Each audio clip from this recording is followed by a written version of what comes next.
worked really hard for it. I had like 12 customers up and down my one street. I'd go out like every Saturday morning. I wouldn't be back until like dinner time doing everybody's lawn. So good times. That's awesome, though. I appreciate your gumption, and that must have been sweet when you finally got it. Like, that's a moment in your childhood. Yeah, and that business just stayed. Like I just did it for I think 2 more years after. Was it called Don's Lawns? Please tell me it was Don's Lawns. It was Don's Lawns. It wasn't, but I'll tell you that.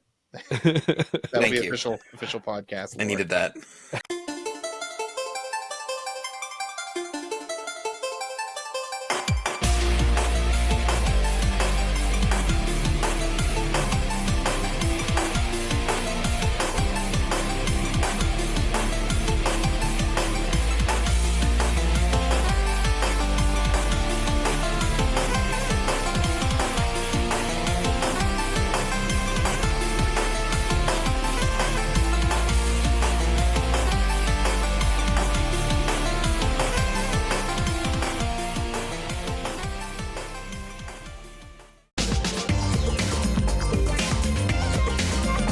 Welcome to the Cable Club. We're a retro video gaming podcast where 3 guys spam buttons, and we're linking up to talk about the games you love and rank them. We're your hosts. I'm Steve. I'm Dan. And I'm wondering who's button mashing. I'm Don. And this is episode number 32. This week's episode is our 6th League episode, and the entry is Street Fighter III Third Strike, submitted by Jaymo from the Switch-A-Roo podcast. So, get ready to upload data from us to you. But first, boys, let's set the mood. It's 1999. You and your college friends are on your way to the local arcade downtown. It's something that you all bond over every summer. It's been a few months since you've been, and you have your pockets full of quarters. Let's hope you don't get attacked all River City Ransom style. You all talk about the games that you're excited to play again, the likes of Mortal Kombat, Marvel vs. Capcom, The Simpsons, Ninja Turtles, X-Men, you know, all those great arcade titles. You all can hardly wait. Once you arrive and you enter the arcade, there's a huge rush of nostalgia, and it overwhelms you. You hear all the bells and whistles of the pinball machines, the running and yelling from all the kids everywhere, smell of pizza and popcorn fill the air. You can't help but notice that there's a new machine. It wasn't subtle. There was a line at this new cabinet. Your curiosity is piqued. You make your way over to the cabinet and notice it's a new Street Fighter. How cool. You notice that there's a person playing in the first player. You notice that there's somebody on first player, and he's doing all of the special moves of your favorite character, Ryu. The Hadouken, the Shoryuken, the Tatsumaki Senpu kick. You're extremely excited and you jump in line. Nailed it! As the time passes in line, you can hear the clacking of the buttons and the frantic panic of his opponents. Your anxiety starts to rise the closer you get. Knowing that he hasn't dropped a set because he's still there, that's excitement. Your nerves start to get to you as it's your turn. The rush of excitement as you select your character and you hear the announcer shout, "Are you ready? Go!" This is the moment you fell in love with fighting games. Holy cow, that was amazing. Yeah. And if the boys want to fight, you better let them. Wow, let them fight. That hit for me, Steve. I'm But glad. I don't think I've been introduced yet, so I should shut up. You Everybody- were. Say hi, Jaymo.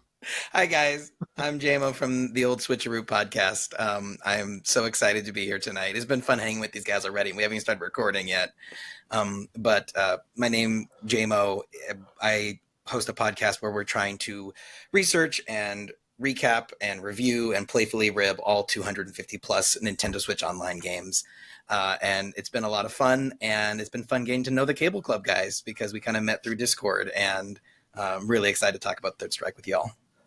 Not Discord like as in social Discord, but Discord as in the app Discord. Discord as in playing Street Fighter 3 Third Strike Discord. Yeah, We we've been settled throwing in them the hands. Yeah. Throwing hands. Sure you can.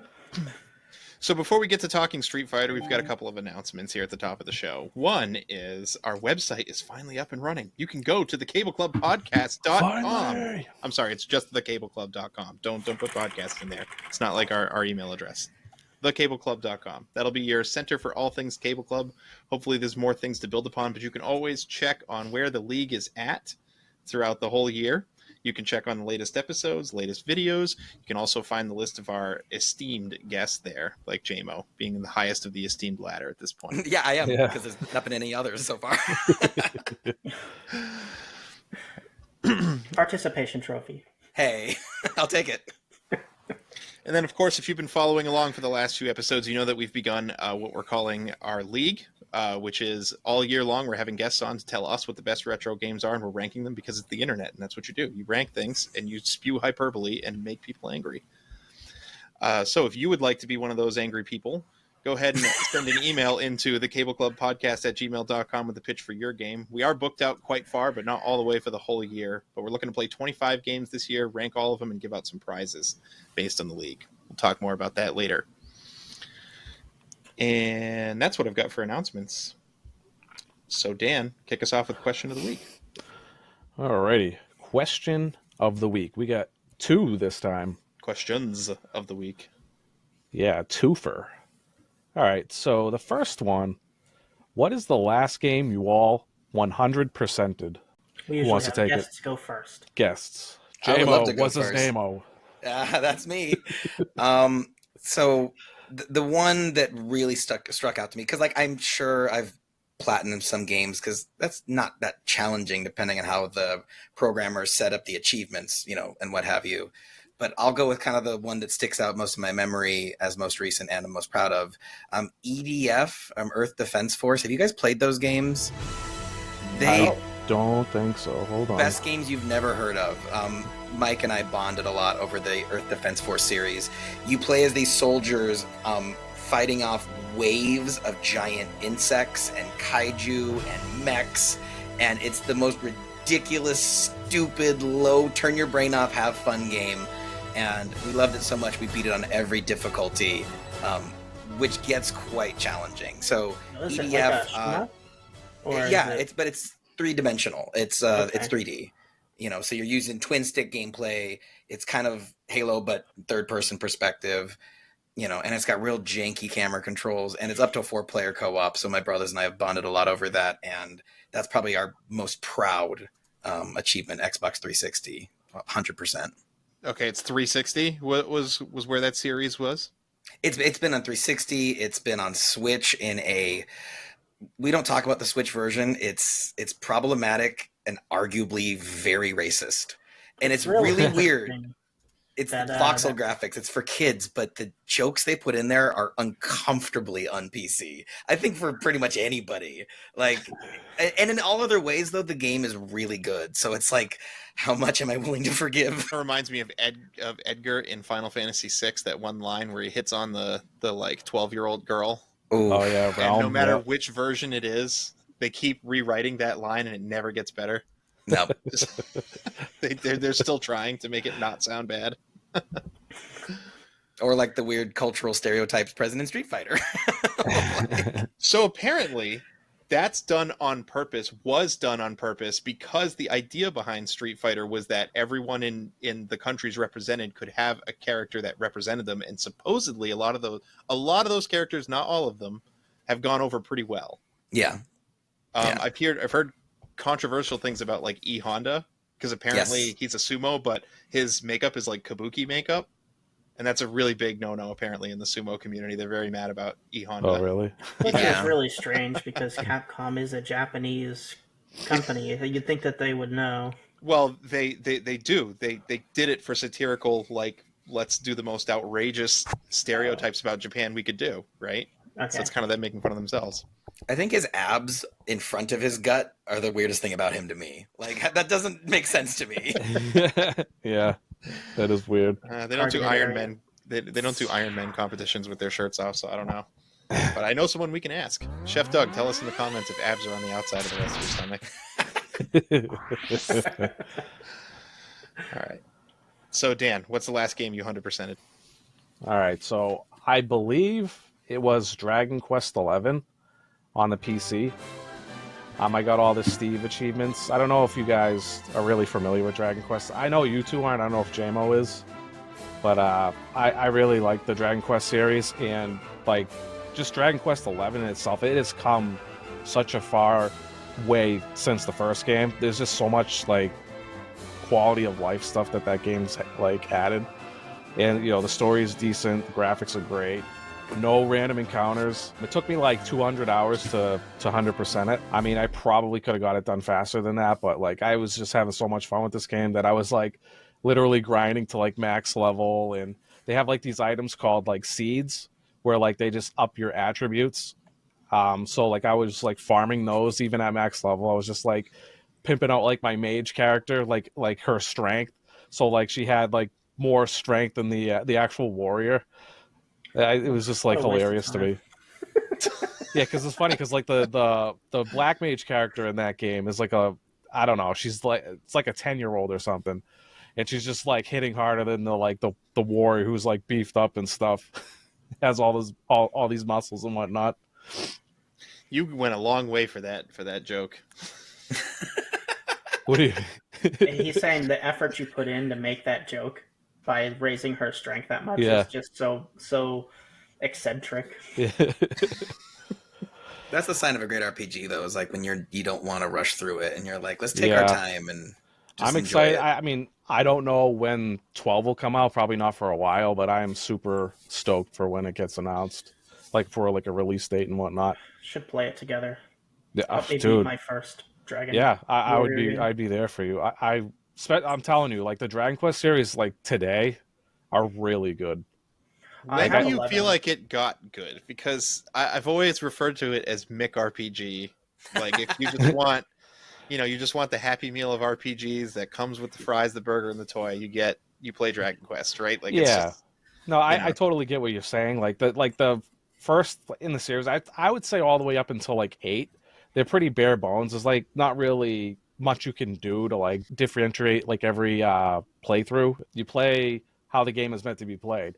But with 8 and on, like there's like skill trees and stuff, and there's like a bunch of characters. So like there's many ways you can like beat the games now. And I give praise to a lot of RPGs if there's like multiple ways that you can beat it, because it's just like I don't know, like RPGs that there's like only like one way to beat it. I find that incredibly boring.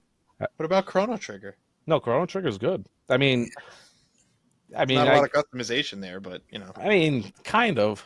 You get to select your party, and then they get like the dual and triple text and stuff like that. So choose your ending. Fair enough. Yeah. All right, Steve, what you got? So I think the most recent game, I platinumed Legend of Dragoon, but it was like mostly storyline stuff, and then it was like collecting Stardust, but I don't really consider it because I didn't have to get all 50 for that. So the game that I most recently 100% beat was probably Hogwarts Legacy. I got the platinum, I did every side quest, I did all the stuff in that game. I found myself with an abundance of time when I started playing because we had a really bad snowstorm, so I didn't work for like a week. What do you mean, like 2 inches in Tennessee? No, actually, it was pretty crazy. It was like 2 feet almost. Really? Oh, wow. Yeah, it was pretty crazy. We haven't seen that in the last 4 years up here. Well, and then the one before that was Final Fantasy 16. 16. Oh yeah, that's the one with Clyde, right? Yeah. Yeah, no, that's a good one. That must have taken you a good long time. Probably about a month. So what do you like hours wise? Like you think probably 200? No. Well, I had to beat it twice to get all the achievements, but yeah, because there's like a new game plus mode, right? yeah. Well, I mean, I have to consider it because you can't max everything on all your skill trees in one playthrough. You just don't get enough stuff. Can you grind in that game or no?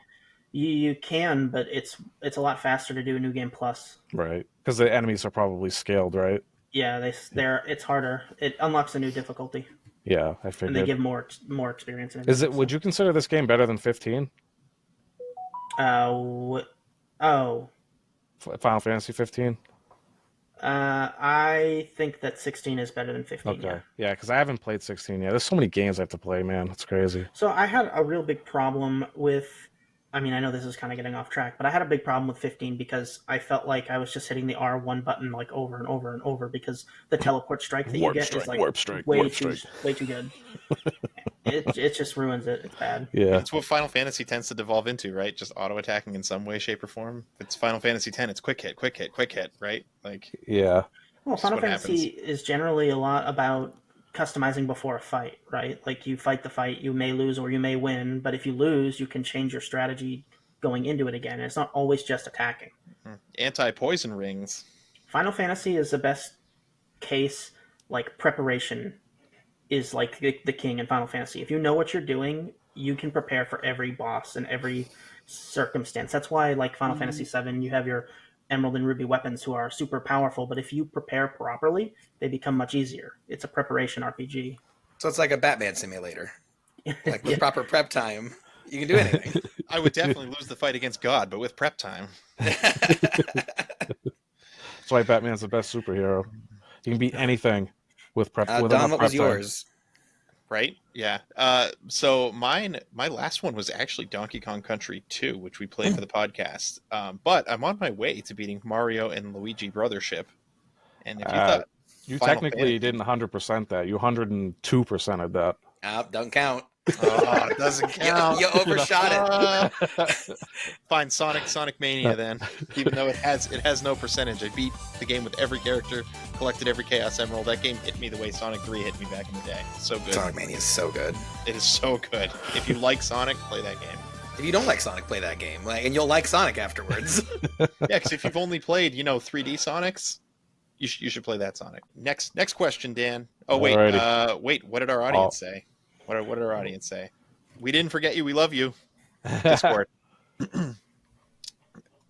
So the Hux Awards brought this question up, and he mentioned it's because he recently 100%ed the Spider-Man, which I think is for the PlayStation 4 originally, but is now on Steam. That's a long one, right?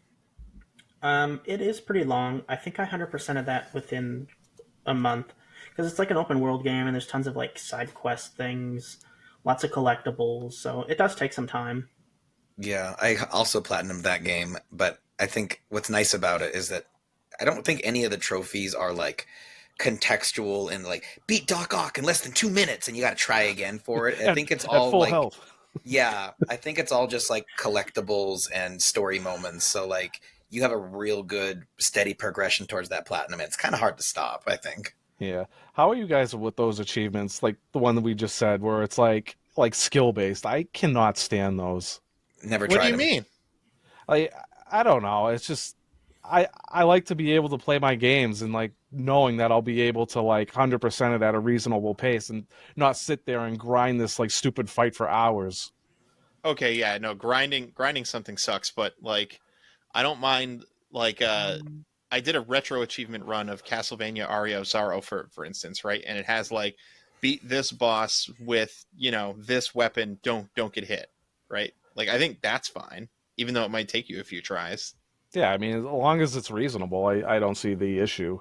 Well, it's hard, but it's an achievement. What I think is garbage is when Steve plays a game like Legend of Dragoon. He doesn't even have to fight the only secret boss in the whole game, and he gets a platinum for that. Yeah, What is this? That I don't agree with. Yeah, stuff like that bothers me. Like when all the why I achievements are didn't just consider story based. Yeah. Well, before we move on from the topic of achievements, Mike for Christmas last year got me this book called NES Achievements, and the person made a little journal with check marks, old-fashioned pencil and eraser style check marks, and it's achievements for old Nintendo games because A, that wasn't a thing back then, and B, Nintendo hasn't figured out that people enjoy these and it costs them nothing to do it. So, the Switch does not have an achievement-based system. It's all built into individual games. So, are you familiar with retro achievements, Jaymo? Is that a website?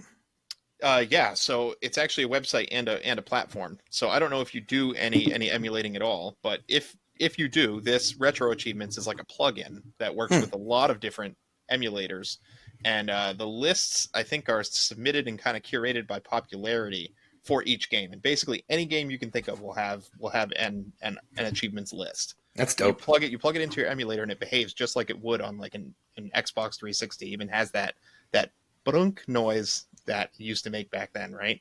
Yeah. It's very tactile. Yeah, no, it's really well done. Super Mario, like the first one, we were trying to do pacifist. Yeah, where you can't kill any enemies. You can't kill anything, which is way harder than it sounds. Yeah. If only your own reflexes betray you most of the time. See, that's an achievement. That's like the kind of achievement I was talking about. Like, no thanks. But gimmicky ones like that, I think, are actually fun. But ones that are just like so like get goody, nah. Yeah, well, you have to consider, like in this case, how many times have you played the original Super Mario Bros? Because I've beaten that game probably like 20 times. Like it's a new way to play the game, and that's kind of exciting, you know? Yeah. Yeah. Achievements for the win.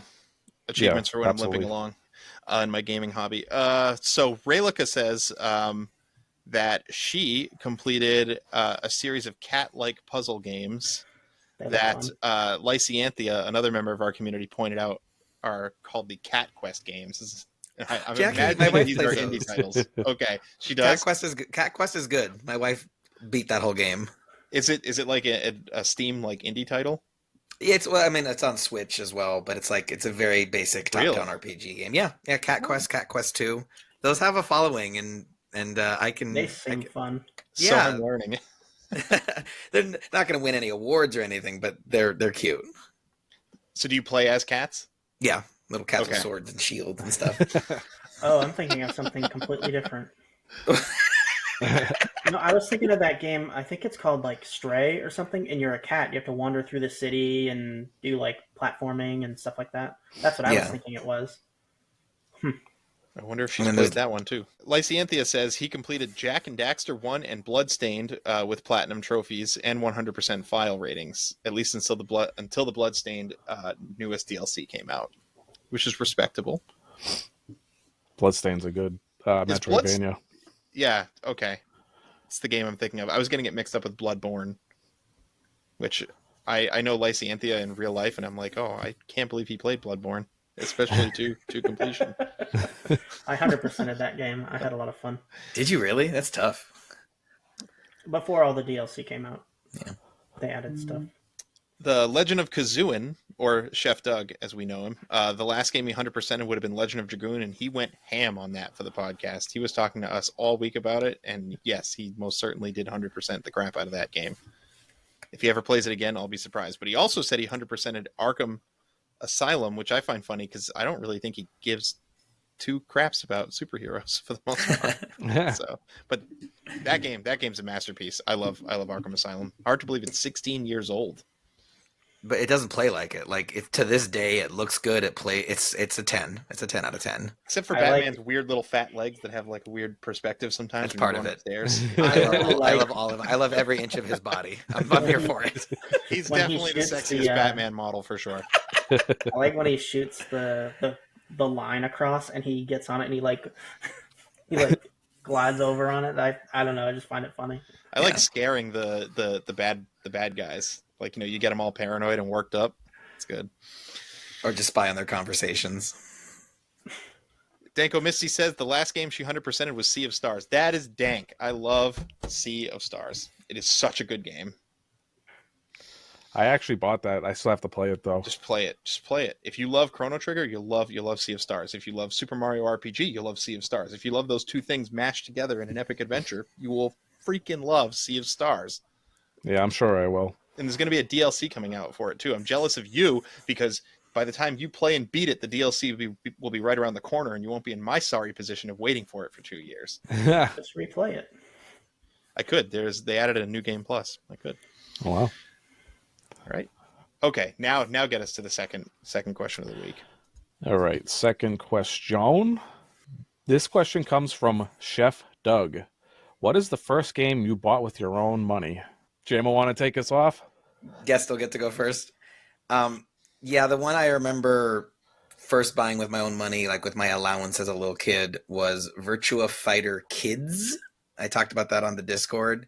But I'll also throw in Virtual Hide-Lide. So these are like weird Sega Saturn games that I bought used for like $3 or $4 at the store called Game Dude. It was this big warehouse of used games. It was the most exciting place as a kid because, with the era of the PlayStation and the Saturn and, games being printed on CDs, it meant that they were much cheaper to make. And so there was this sudden rush of game availability. When games were still on cartridges, they were really expensive. So you couldn't buy a used cartridge for that cheap.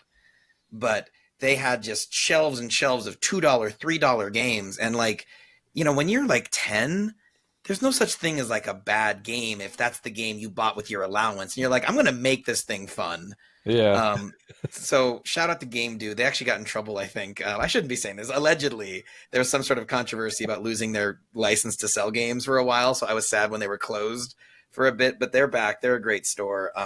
And yeah, weird chibi Virtua Fighter and weird Sega Saturn RPG Virtual Hide-Lide. What about you guys?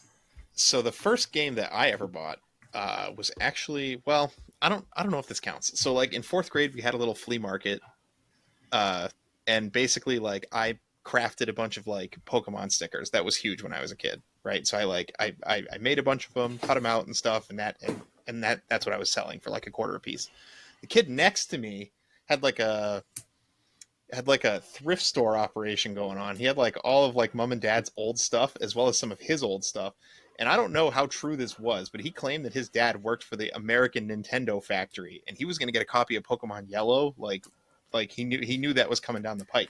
So he sold me his Pokemon Blue for like $2, which to this day, I think it's got to be the best $2 I've ever spent. I know, right? Right. Wow. Like, I can't think of anything better than that. But the one I did want to mention was it kicked off my obsession with Pokemon.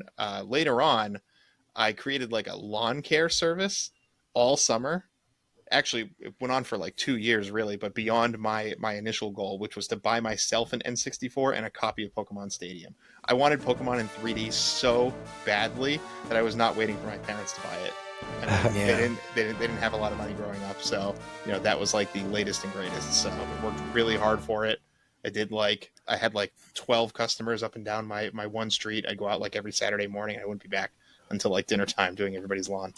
So good times. That's awesome, though. I appreciate your gumption, and that must have been sweet when you finally got it. Like that's a moment in your childhood. Yeah, and that business just stayed. Like I just did it for I think 2 more years after. Was it called Don's Lawns? Please tell me it was Don's Lawns. It was Don's Lawns. It wasn't, but I'll tell you that. That'll Thank be you. official podcast. I needed that. That's great. I even hung little posters. They'd make little posters, and people took my number and called. It was fun. Steve, right. What game did you buy with your own money? So I was pretty fortunate. My parents owned their own business and bought games for me. I as a child didn't have to like go and do lawns or anything like that to get stuff that I wanted. Very fortunate. They did a good job as parents. But I remember, I think the first thing that I bought with my own money working at a pizza market was an expansion for Final Fantasy XI. It was the Chains of Primathia expansion. I think that's the first thing that I bought. And I know it's like late in life, but I always borrowed games from friends, and I got a lot of stuff for Christmas and all that stuff I never really wanted for games. So when I became an adult, I think that was like my first purchase.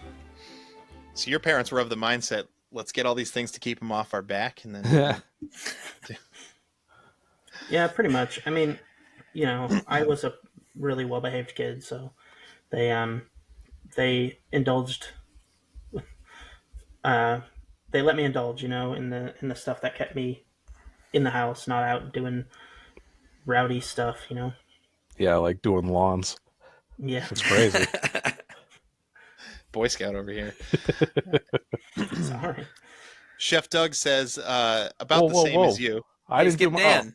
Skip Dan. How dare you? Settle it in the streets. Okay. Yeah, Street Fighter. Let's go. All right. Well, I'm kind of in the same boat with Steve. Like, I'm sure I've bought in a game when I was a kid, but I can't really remember. So I'm gonna go with when I was 18. I was working at Big Lots, which is like kind of like a Kmart kind of store. I saved up a bunch of money because I didn't pay any rent, which was nice. I ended up buying the Xbox 360, and the game, I believe, I don't know if it came with it. I might have bought it, but it was Halo 3. I don't know if you guys played Halo 3, Oh but yeah. I play it with you. yeah, we would play Halo 3 co-op online. And I remember like one of the fondest memories I've had was like playing on like the capture the flag map, and you could like both ride on this like dune buggy thing, and then you literally could just like ride behind Is enemy that line. the warthog? Yeah, Yeah. the warthog. Yeah. Okay. So you could drive behind the enemy line, have your buddy get off the gun part of the warthog. He'll grab the flag, jump back on the warthog, and then drive back to base. And I remember like me, Steve, this kid named Matt, like we would win games like that, and it was just I remember having so much fun doing that. That's carrying, awesome. Carrying the team, man. My favorite Halo 3 memory is buying it for my roommate Brian. He's been on my show, and I went to GameStop and said, "How much is Halo 3 with tax?" And they're like, $65.84. I was like, "Okay, give me a gift card for $65.81." So that when he went to buy the game, he had to like rustle up 3 cents, like otherwise he couldn't get his game. And this was like, we were kids, we didn't have credit cards, you know what I mean? He had to go find those 3 cents somewhere. Oh, there's no way they're gonna deny him a sale over 3 cents. Sorry, kid. No, I like to think it gave him a hard time. maybe, but Fast forward to now, turns out GameStop should have been pinching their pennies a little better. Yep, there you go. Look at you done. All those freebies. So Chef Doug said about the same as Steve. He had games, they were usually gifts, but the first game he bought, he went to Walmart, bought a Game Boy Advance and a copy of Mega Man Battle Network 3, which we know is a very cable clubby game. Very, very much so. And Danko Misty, it'll be her second game because she did mention on our podcast that the first game she bought was Oracle of Ages. What a great memory. Probably either Golden Sun or Yu-Gi-Oh! Sacred Card. They were both GBA games. That's because the GBA is like the best system that Nintendo's ever made. It's up there. The GBA did pop off with some good games. Mega Man Zero, anyone? Ooh. Truthfully, the Switch might be the best system Nintendo's ever made. well, honestly. almost Okay. everything that's good on the GBA almost is now either ported over or on, some way you can play it on a Switch. Not everything. Stop I it. said almost everything. Stop it. Name some. Drill Dozer. Who's played Drill Dozer? Yeah, I was ready for you. Hard Battler Joe. They have the Mega Man Zero collection. They have the Mega Man Battle Network collection. All the Donkey Kong games, all the Mario games that they remade for the GBA. The ones that you can't are like Ruby and Sapphire. They're not on the Switch. Yeah, because they keep remaking them. They're on the 3DS, but not on the Switch. Raylica says, I can't honestly remember because it was way too long, but I think mine was Pokemon Crystal for the Game Boy Color. Though I also may have bought several other games at once, but I'm pretty sure I bought my Game Boy and a few games together secondhand, and if that doesn't count, her OG Xbox and Halo. I do know her to be a really big Halo fan. Oh, really? I didn't even know she did the same thing. Well, she did the OG Xbox, like with the Halo 1, right? She, I just think she was really big into the Halo series. I wouldn't be surprised if she hasn't played and completed all of them.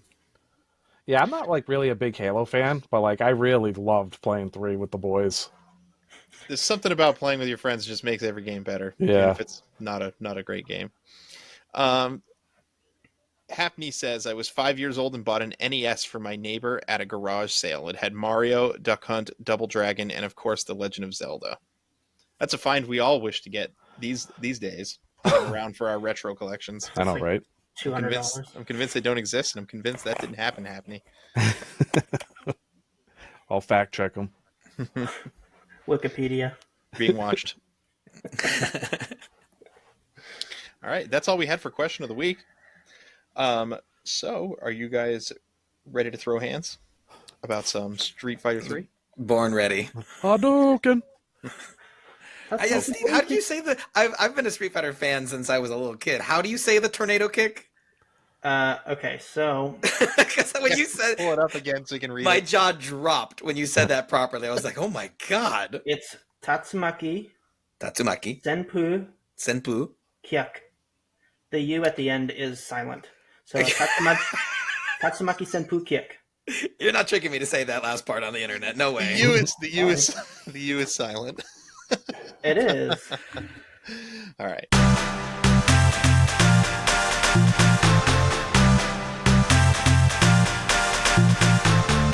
Traditionally, in this part of the show, we're going to talk about the game with our guest. It's going to pretty much lead us through the discussion a little bit.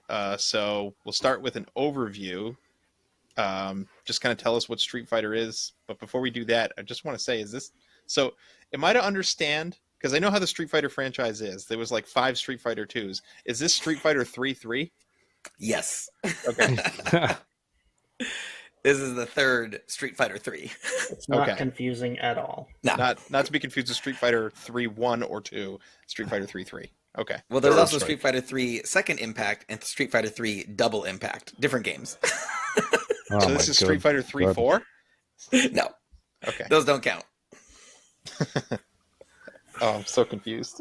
Okay. Anyway, go ahead before we make this worse. Do you want me to do the overview? Oh, yeah. Yep. Oh, okay. Well, so before I dive into this, I got to say, Steve, your set the mood description, it hit for me really hard because Third Strike is really important to me because in college, I commuted to school. I didn't live in the dorm like a lot of my classmates did. And so I didn't really have a sense of community because I would, drive to and from home after every class. The one place on campus that I would find community was the arcade. And it was people gathered around Third Strike. And I would practice at home on my Xbox and bring some weird tricks with some of the weirder characters that like the pro kids at the arcade, would never touch. And it would just, you mentioned the excitement of being next and the excitement of taking down somebody who is better than you at the game, but you play the weird exploding robot character and they never fight them and you take that person down. It's a rush you feel in your whole body. And you guys ready to be upset? I went back to what I thought would be my old college arcade. It's a wellness center now. Oh. Right? Thank you. That's We had a not very name for well. wellness centers in the 90s. It was arcades. Like, that was my wellness center. Mental wellness. Socializing for gamers. So Street Fighter 3 Third Strike Fight for the Future, a subtitle that no one ever remembers about, is a one-on-one 2D fighting game released in the arcades, like Steve said, in 1999. The third entry in the Street Fighter 3 series. I think its history is almost as important as the game itself. So will you guys humor me? Can I give you a quick rundown of Third Strike's legacy? Absolutely, please.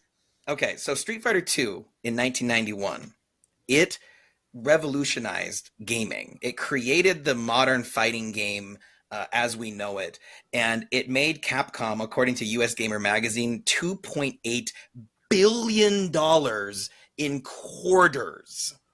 Wow. Making it in quarters. The arcade games made Capcom Holy 2.8 moly. billion, making it the third highest grossing arcade game ever. Any guesses what the first two are? Some Street Fighter games, Space right? Invaders. Space Invaders is one of them. Yes, Steve. Is it another Pac-Man. Street Fighter game? Miss No. Oh. Pac-Man. And Pac-Man. Yeah, Pac-Man and Space Invaders, the only two arcade games in history to outperform Hey, Street Fighter 2. We're a retro video gaming podcast, all right? I'm proud of you. Yeah, I'm proud of you. How So did they even put that together? Like, how did they organize that data gathering effort? Never mind. right. I mean, it's just in their financial metrics or whatever. But so Street Fighter 2, live action movie, Saturday morning cartoon, G.I. Joe action figure line, freaking shampoo, right? You can't overstate how big Street Fighter 2 was, which I think makes the risk they took with Street Fighter 3 just jaw-dropping. I just caught a whiff of those bubbles from that Street Fighter shampoo. I definitely. Did you actually felt have that. some? Yeah, like I just core olfactory memory just triggered it. So jealous. I've been looking on eBay. I saw that as the Street Fighter Anniversary Collection trivia. I was like, I want that Oh my on my God. bald head. Yeah. All that like I was gonna almost say you need sickly shampoo sweet for your- bubbly. Yeah. It's hilarious. Now you can have hair like Guile too. I don't think you want it. He breaks people's backs on his hair. That hurts. So Street Fighter 3, it comes out in an era when everyone's obsessed with 3D graphics. This is post PlayStation, post Virtua Fighter Tekken.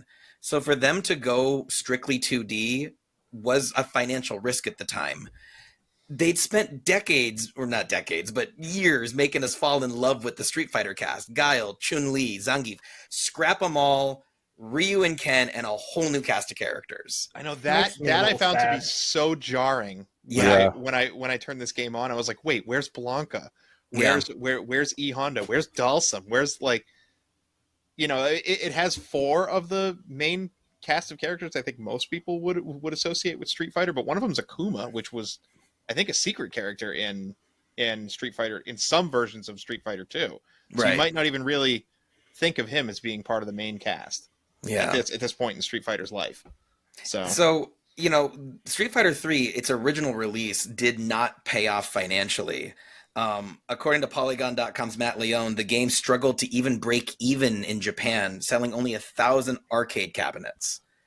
And so then over the years, they would sort of No Man's Sky this thing and add returning characters. So Street Fighter 2 Second Impact, or I think it's called Giant Attack, add Akuma back in.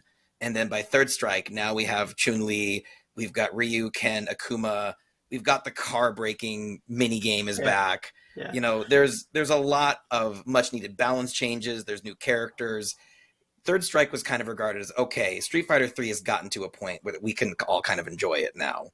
But it wouldn't have its moment in the sun, or specifically its moment 37 in the sun, until Evo 2004. Are you guys familiar with what I'm referring to? Yeah, I believe I know what's coming up. Are you talking about the Daigo parry? The Daigo Yeah. parry. You guys want to touch on that? Because I could go on and on about it. The greatest esports moment in history, the Daigo parry. So Yeah. I'm sure this mechanic was in the other Street Fighter 3 entries, but Street Yes. Fighter 3 introduced the parrying system, which was not Yeah. in the previous installment. It was just back to block. But in Street Fighter 3, if you quickly press forward, anticipating an attack, your character will literally throw their hands up or knee or whatever, martial arts parry an incoming attack, which will freeze the screen for a moment and allow you to kind of punish your opponent if you're good at it. So Chun Li has a move. I won't even try to pronounce it. Steve, if you can Google it and try to Go ahead, pronounce Steve. it. But essentially she's just like kicking, right? She's standing on one leg and just kicking with the other. She has a special where she kicks with one side, kicks with the other leg, and then I think up kicks Yes. launches, right? It hits you 15 times. Yeah, 15 times. 17. It was thought to be 17. it was thought to be impossible to parry this move entirely. And on the world stage, was it for the finals or was it semifinals? Semifinals. Yeah, it was so semifinals. Daigo and Justin Wong was the Chun Li, right? Yeah, Correct. Justin Wong, if you're into fighting games, should be a name that we all recognize, and Daigo should be too. If not only for this one moment. But basically, he reversed a match by Daigo parrying this previously thought unparryable move, all 17 hits of it, and then punished Justin Wong to death. Yeah, and after that, and when you watch the footage, he has a sliver of health. Yeah, he and has nothing. And so this moment exploded on the internet, and it exploded for the fighting game community because Evo 2004, it's held on a college campus in rec rooms. Evo 2005, Vegas casino. And you think about this moment, not only creating it, I would say that it spawned modern esports. It was the moment where people were like, oh, video game is not only very high skill. I know we as gamers knew that, but anyone who watches that clip understands the skill, the pageantry, the Super Bowl win moment of that, even though Daigo didn't even win the tournament. That was the loser's bracket. But it doesn't matter though. That moment changed the course of video games. And then, years later you get Twitch. And what's interesting also about the parry system is that it requires such precise timing that fighting game enthusiasts won't fight each other online. A fighting game tournament to be taken seriously has to be done in person because of the split-second timing required for a parry. You could never have it that perfect with any amount of lag or any amount of latency. And so, I just think about the way that moment and this game changed modern gaming as we know it. It's too cool. The name of that move, I believe, is pronounced Hoyokusen. Oh, that's much better than I thought it was. Yeah, it's not as bad as Tatsumaki Senpoi Kick. Yeah, ironically, it's much easier to say. Um, so there's a lot I love about this game. Can I kind of walk you through what I like about it? Yeah, yeah. Absolutely. I thought we'd kind of just approach this from our experiences with it, which I think for us three is probably just this week. But we want to call on your experience. Well, so I was hoping first I could get your guys' opinion on the presentation, like the anime quality or the animation quality, the sound, like how do you guys think about the presentation, having played it recently? This It's is my favorite era of pixel art. yeah, Like it's phenomenal. this, Marvel versus Capcom. There's a whole host of games that are done in this same style that I just love. Yeah, I think that a lot of the late '90s stuff really, really suffers for its attempt at 3D graphics, and I know that it brought us from point A to point B, and now things are a lot more fleshed out. But it's such an incredibly smart decision to go with the pixel art at this time. And I'll use an example like Wind Waker, for example. Now, Ocarina of Time did not age graphically well. It just didn't. Great game, amazing, 10 out of 10 for its time.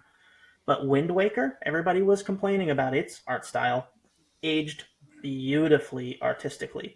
And that's kind of where this is like at its highest in presentation for me, because that pixel art just ages like fine wine. Yeah, absolutely. And there's so many little touches to appreciate the more you spend, more time you spend with this game. Like, Abuki's background, it's this beautiful kind of Japanese countryside. And if you slam someone on the ground, a little snake falls from the tree and it scurries off. They didn't need to do that, Yeah. but that just little detail. And it's like, oh, look at that little snake go. And, the characters, they animate so smoothly and they fly about the screen with such a tangible weight, but also such a grace to it that Do I you just feel like think, you're playing an anime? yeah, but like, I think, like, I'm also a big fan of Dragon Ball Fighters, or Fighter Z, I guess is the technical That title. looks so cool. Great game, but this game, it not only is beautiful, but it's like easy for me to follow, and so I just kind of appreciate it artistically more. The backgrounds themselves do a really cool thing. If you Google search Third Strike backgrounds, you'll notice that all of the stages, or almost all of the stages, are drawn with a fisheye lens. So, there's this focus on the center, and it makes the characters pop a little bit more, and so it makes the eye easier to track. Because like I love a good fighting game background. When I was a kid, I was disappointed at how simple these backgrounds felt, but as I've gotten older, I'm like, oh, this is a choice to keep your eyes exactly where they're supposed to be at all times. Some fighting game backgrounds are real fun, but they're very distracting. Yeah. Yeah, nothing's worse than not being able to see the Hadouken coming your way. It's something that's going on in the background. Well, it's Yeah. actually funny you mentioned that, because Street Fighter V has a really infamous beach stage, and when that game came out in a very broken state, there's a character who does a ground attack, kind of like Remy's Sonic Boom in this game, and the waves would obscure the projectile, so you couldn't see where it is, because you're fighting ankle deep in water. Those meta strats. Yeah. Yeah. And then, you go to a tournament, both players pick Remy, and they pick that stage. You're like, I know what's happening here. Yeah. I was actually surprised like how much animations are on each character's sprites. Like even just like, throwing a button, like the face animations or when they get hit. Like Hugo had like so many. Like it's Yeah. like when he gets hit, like his hair gets all spiky and stuff, and like or just like the minor details with like Ken and Ryu when they do like a Hadouken. I guess Akuma too. Like I don't know if you guys noticed, but like the gi, like the back, it like Yeah. poofs up. Yeah, Yeah. it like moves up. And I was just like, wow, they went all out for this like pixel art. It's phenomenal. I think Elena needs to be discussed here, because the way that they tried to do it, she's not just moving on a 2D plane like everybody else is. She's moving back and forth, and the Yeah. way they designed her limbs almost has this like 3D effect where you can see she's She's the girl from Kenya that does lots of leg attacks. yeah, Yes. well, Yep. she's moving her arms, from side to side, but from a 2D perspective, and you can still see the way that she's moving. I don't know exactly the mechanism behind She it. feels almost but- like a Mortal Kombat character, like she's a person that was put with the like wires she's on or generated. whatever. Yeah. Like she's generated in a different engine and just plugged into this game, because she really does look a lot I feel she looks different from the other characters in the way that she's Yeah. moving. But it's I love it though, because like I feel like it gives her movements this really dancerly quality, and like her stage has this really kind of chanting or beats in my head, and Oh, yeah. Elaine is dancing around you. And I've talked about how like, so this is going to be a theme throughout this discussion. I love the weird characters, and it's funny because like when Street Fighter 3 came out, we're like, where's Guile? Where's Zangief? Over the years, I came to really love these weirdos, and Elena's super attack where she can heal made so many people angry because she has some great setups for it. She has this throw move where she just dunks you over the back of her head with her foot. You go flying across the stage, trigger the super attack, heal. They can't stop you. So Not to jump ahead, but Gil. You oh, want to talk about a Gil. special move healing? Oh, Oh, I mean, no. it's a short game, right? Like you can beat it in probably a half hour if you know what you're doing, maybe even less, right? Yeah. Oh yeah, So, like, easily. I guess now's probably as good a time as any. I mean, everybody knows fighting game bosses are cheap. Like, Oh yeah. especially the last bosses. But Gil kind of takes the cake. Yeah. So I fought him a lot. I lost a lot my first time beating Yeah, him. so did I. This is my recollection. I don't know how true it is, right? Because I didn't understand why he was resurrecting. But so I fought him the first round, beat him. Then I fought him the second round, beat him. He got back up, resurrected, right? Yes. After many, many attempts, I decided to throw an attack his way while he was resurrecting. I was playing as Alex. I suplexed him out of the resurrection, and then killed him. And then it started round 3, and I had to beat him again. Like I had to beat him the round that he resurrected, and that didn't count. Correct. And then I'm not crazy then. I'm like, No. it's beyond cheating. Like, Wait let a alone minute. one health bar to 2. That round didn't count because I cheated. So I have to fight you again. That's unbelievable. So, can that keep going, or is it cap out at 3? It can keep going. So what they're referring to for people who haven't played the game or gotten to the last boss is that M. Bison's out. In fact, he's supposed to be dead at this point in the Street Fighter canon. And Gil is this kind of Greek god-looking guy. Half his body is red, half is blue vertically. Yeah, full Braveheart. Like, Yeah, full down Braveheart. And he shoots you with these flaming icebergs, and he can fly across the screen, but his most infamous ability is Resurrection, and it's his super attack. If his super attack is full when you kill him, he'll go, Resurrection, rise up, and fully heal himself, while also generating a gust of wind that pushes the player back. So it can be interrupted. And, once you play this game enough, you grow to expect it and position yourself so you can hit him out of it. Or you make the fight go deliberately long enough that he uses one of his other super attacks. So in theory, it could go on forever if you keep letting him build his super meter up to full again, because every time he dies with a full super meter, he will always resurrect, and your KO does not count. Yeah, that's I love wild. him. He's such a bastard. I like Yeah. I like that he's wearing pretty much only a kitchen towel. It's Like- it's a choice. It's very intimidating that he's basically naked. But so what's interesting though is that this game, being an arcade game, you can't have lengthy cutscenes or huge text boxes to tell a story, right? So the only place you're getting story is if you look into the background, read the side of the machine, or watch the cutscenes at the end. And Gil, as far as like final fight or final fighting game bosses goes, he's actually quite benevolent.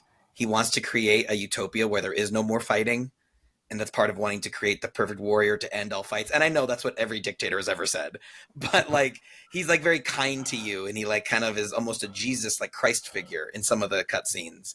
Like he literally parts the waters like Moses in one of the endings. yeah, but everybody in this game, their whole like reason for being is fighting. So obviously, Right. it ain't gonna work for everybody. Well, actually, Dudley wants his Jaguar back. He wants his fancy car back. Gil apparently took it. Oh, so He took the wrong is- car. he's a Jesus messiah needed a and a cool thief. ride. But that's another thing I just love about this game is the subtle storytelling that happens is just a language of the fight scenes. So like, Hugo, he's like this big pro wrestler guy who has Poison as his like her like corner person, hyping him Handler? up. Yeah, handler. Yeah, I mean handler. Yeah, and his moves. He flies up in the air and spins around as if he's jumping off of a turnbuckle. Right, so that's really fun. Oro, 140-year-old free baller. I don't know. Have you guys noticed that with Oro? If you do a down kick, you can actually see his whole package. I did not know that. Wow. You'll never see that second arm, but you'll see the package. So, well, actually, Don, you do see the second arm because a lot of people think he's missing an arm, but it's not true. Do you guys know what I'm talking about? Yes. Yeah. Yeah, he's got one real strong hand and a visible package. But so for certain super moves, he'll actually take out the second hand. If you do the secret super moves, he'll take out both hands and use them to do a giant spirit bomb attack a la Dragon Ball. And one of his win animations is that Oro sits there and this little turtle goes zzz, and zooms from the side of the screen and stops right in front of Oro, and he just looks down at it. And it's comical because the turtle is moving really fast, and then you realize, oh no, it's not. The turtle's a turtle. Oro's just sitting there for hours, and we're seeing the time-lapse turtle move across the screen. Isn't that great, Dan? Wow, I didn't realize that. So yeah, is it a turtle Oro, hermit reference?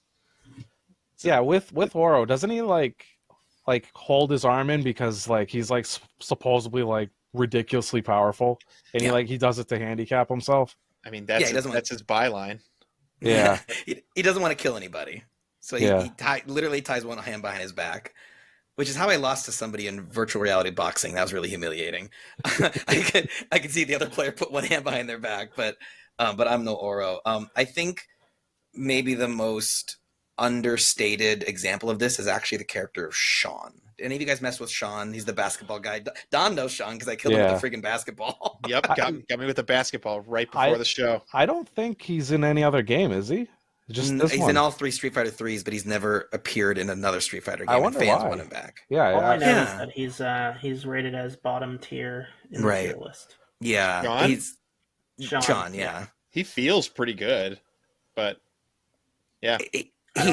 He lacks some of the juggle combos that high level players rely on to just dominate in this game. But what I love about Sean is that his story is that he is Ken's apprentice through no choice of Ken's. Yeah, he just didn't want it. No, he's like, hey, you're my master now. And if you play Sean, you'll notice he plays kind of like Ken, but everything's a bit more brash and a bit more reckless. And so like his uppercut, he can do a Shoryuken, but it requires both hands. And so the range isn't as good. He can shoot a fireball, but it takes his entire super meter. And so he's literally not as good as Ken yet, but you can see he's getting better. And especially as the series went on and he got better as a character, the Street Fighter 3 series, I adore Sean and I want more of him. So I hope he comes back. I think he'd be a unique Shoto if they ever added him in like Street Fighter 6. I feel like you could do a lot with the basketball if you really put your mind to it. Like imagine you could have that thing like bouncing across the screen and then like, doing a combo while the thing's just bouncing, hitting as well. Like that'd be pretty sick. That'd be dope. Yeah. There's been some really interesting characters with interesting mechanics over the years that I'm thinking of. That is her name like Anit or something like that? She's in, I think, Street Fighter 4 or 5, and she uses like a floating ball. She's like an Egyptian character. Manat. Oh yeah, the Egyptian girl, right? Yeah. Yeah, that's kind of what I was thinking of when you brought that up. Yeah. She's kind of the character from Mystery Men who threw the bowling ball around. I don't know if you guys know that movie with Ben Stiller. I didn't make that connection until just now. And then, I guess, I could go on and on and on, but I think one of the coolest things about it, we talked about how like there's little things to discover about the animations, but there's also a lot of mechanics to discover. The taunt system is a completely hidden mechanic, but it really changes the game because every character's taunt has some benefit. And so for some of it, it's obvious. Like with Sean, you can hit someone with a basketball and kill them if they're really, really almost dead, right, Don? You can. But like some of them, like 12, he's the sort of symbiote character who attacks with blade limbs. He becomes invisible, and not good against the computer, great against a human player. Q has a taunt that buffs his defense, and if he gets all 3, he's a Terminator. He takes so little damage, but every high-level Q player uses that because Q is so slow. And he breathes like he's... It's so unnerving! He's like this Terminator in a trench coat with like a smoker's cough. It's like, this game is wild. You know what's kind of scary about him too is like one of his supers, because he's so slow, where he's doing like the multiple punches and he like flies across the screen. I'm like, whoa, like this dude he can move if he wants to. Suddenly coming at you. Yeah. He's actually the game's secret sub boss. I don't know if you guys knew this, but while playing, if you get to the end of the game with no losses, you know, because Q, he's this mysterious character. No one knows what's under the mask, but people are afraid of him. And in fact, in a lot of his intros, little kids will be running from him as he kind of just walks onto the screen. And so he'll ambush you from your victory screen. It'll be like, you win. And all of a sudden his silhouette will appear and just be kind of looking at you over his shoulder. And then it triggers a secret Q fight. And people who are trying to get a high score in this game, they have to trigger that to get the extra battle. Makes sense. So yeah, I don't know. It's just a parfait fighting game. There's just so much there, you know, especially once you get into it, once you get a feel for the controls and you start to really, you know, see the forest through the trees. I love this game a lot. It's actually a really interesting point about Q, because I went to look up things about the characters this week to just do a little bit of research, because I knew I wasn't going to be good enough to try to experiment with everybody. And I came to the Q section and I was like, wait a minute. Who is this character? Even though he's been right there on the roster select, but I had played through the game a few times and I had never encountered him in any of the choices. I didn't even realize he was there. So that makes sense. He's like a super secret sub boss at the end. Huh. Yeah, and it's an interesting decision to make him on the roster. So he's like your secret character. You can play him anytime you want, but you'll never fight him unless you fulfill that specific requirement. Yeah, no, it's interesting. Yeah. I also liked, just to circle back on Hugo for a second, I think my theory is that Hugo is actually a little guy, and his head is like chest level, and he's wearing a big inflatable rubber suit. That's Hugo. Well, you know Hugo's debut game, right? He's a Final Fight boss. Yep, he's from Final Fight. Yeah. And just it warms my heart that like this game has gotten this second life, and that like, you know, it's a staple at EVO because of the Daigo Parry moment. And every time a Third Strike character gets added to a new Street Fighter game, everybody pops off and everyone's excited to see like Dudley, the British boxer who says you have no dignity. And like, I love in his victory screen, like his butler comes down from a helicopter to bring him tea. It's just like, guts trash. I mean, yeah. But I think what Steve said about this game aging so well, I think that's a perfect point, because this game, you know, 3D graphics and high def graphics and all that stuff, like it looks worse and worse the further you get away from that. But this game will always look this good. I think it plays so well. I've been playing it for, like over a decade. I don't think I'm ever going to stop. Like right. There's no reason to. So I actually wanted to stop there too on the appearance. It's not just about the pixel art and the way it looks, but what you said about the gameplay and just being able to visually measure where attacks are going to land and where hitboxes are. I feel like it's infinitely better, and correct me if I'm wrong, but with 2D sprites than it ever has been with 3D sprites. Like I feel like when an attack lands, there's very little confusion about why it landed the way it did. But I feel like with 3D fighting games, and I've played enough of them, like sometimes hitboxes can get a little visually garbled, and it's a little weird sometimes. And I didn't feel that at all with this game. Yeah, I don't think I think did that's either. one of the reasons that it is a staple. Like it's not replaceable at this point. It's like the peak of the 2D Street Fighters, and you know, unless they make another 2D Street Fighter in this same style, you know, with the same hitboxes and with quality of life improvements, this one's never going to be replaced. No, it's timeless in that way. And I think that's why it's still regarded one of the best Street Fighters of all time. Like, so let me ask you guys a question, because I've been noodling about this for a while. Like, how would you feel if they did a remake and it's the exact same frame data, exact same game, but you had the option of like doing like either a 3D filter over the whole thing or like a kind of more cartoony Dragon Ball Fighter Z, instead of seeing individual pixels, like it's smooth animations? I was going to point out that they re-released Wind Waker in HD, and there's talk of it being re-released again and upscaled again for the Switch 2 Yeah. as an extra like HD, remaster or whatever. And I was going to say, what if they did what you're saying, but upscale it to a 4K HD cell shaded style, but keep all the same frame data, keep all the same hitbox data, like just update the graphical and the audio presentation of the game. Hold on. Don't you dare touch the hip hop soundtrack. I love the I'm not attract saying that, screen. but increase the audio quality. Yeah. You Do you you guys can't like change the music. I like if a game comes out with music, that's one of the biggest nostalgia factors for somebody to come back to something. Is music is such a core like human. It's like it's so ingrained in us when we hear things from our past. It's the number one thing, even more than visual.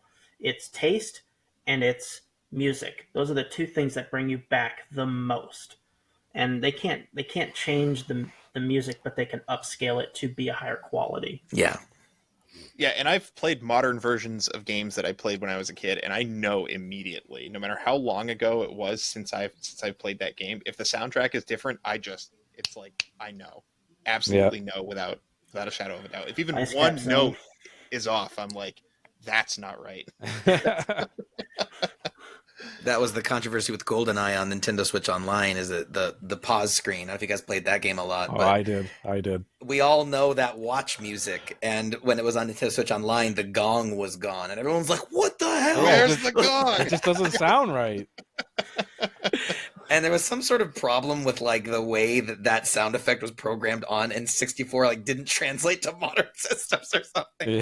And it's like, we're sorry, we just can't. But I just, I still think Street Fighter 2 has the edge as far as like iconic tracks, like the Guile theme. Dun, dun, dun, dun, yeah. But this game is no slouch, and I really love Infinite. He's the hip hop artist who does the music for the attract screen and the character select. Really? Yeah. We should put that.